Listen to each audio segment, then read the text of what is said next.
သူများတွေကလေယောက်ျားမရင်နေရင်ဘယ်လိုခံစားလဲတော့ကျမမသိကျမရဲ့ခံစားချက်ကတော့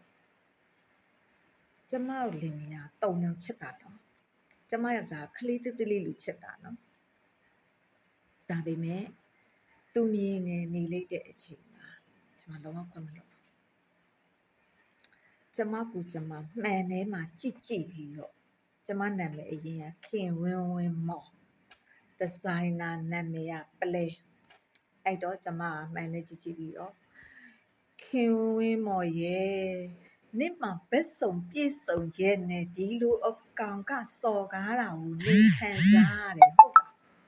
နှမျောလိုက်တာငါကောင်ကနှမျောလိုက်တာအဲ့လိုမျိုးပြီးတာနဲ့ကျမဘာလုပ်လဲကျမယောက်ျားကိုဘလို့မခွင့်မလွတ်နိုင်ဘူးလေကျမယောက်ျားကျမတဲ့4နှစ်ကြီးတယ်ကျမယောက်ျားကမိန်းထဲမှာကျူတာ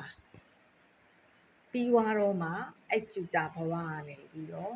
mass line မှာ marketing manager ဘန် line မှာ marketing manager mass line ကနေဘန် line ပြောင်းလာတင်မော line เนาะဒါပေမဲ့သူရန်ထော်တယ်သူကကျမကိုဘယ်လိုကောက်ချက်လဲဆိုတော့ကျမအောင်မြင်နေတဲ့အချိန်မှာ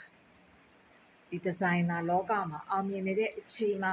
ကျမအပြင်ကိုထွက်ရင်သူမြင်ငယ်နေတာကိုသိ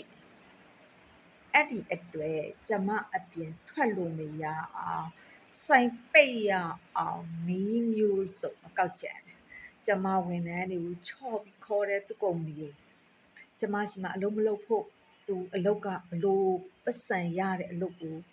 ဒီတဲ့ပေါ့နော်ငါမိန်းမတဲ့ပေးနိုင်တဲ့အလုပ်ကိုမင်းတို့ပေးမယ်ဆိုချော့ခေါ်တယ်အဲ့ဒီအုပ်စုကလည်းကျမကိုကန်ပြီးတော့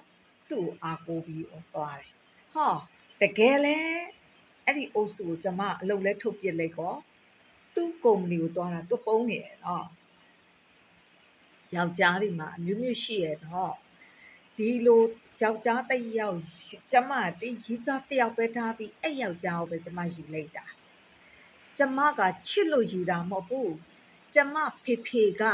အဲ့ဒီယောက်ျားကိုယူရင်ငါသမီးငယ်လေးဘဝတလုံးငင်းချမ်းပဲနော်တက္ကသိုလ်ကဆရာအရန်လေးအေဂျင့်နေဆိုပြီးတော့ယူခိုင်းလို့ကျမကဖေပြောတာကိုမစ်စုစုံမှတ်ပြီးယူလိုက်တာအဲ့တော့ကောင်းသေးတယ်ဒီအကောင်ကကုမ္ပဏီလဲရောက်တော့တင်းမောကုမ္ပဏီဆိုတော့ထောလဲထောတော့ပျက်စီးတာပေါ့ထောက်ပြန်ခြင်းစပြီနောက်နေ့မှဆက်3မိနစ်ပြည့်တော့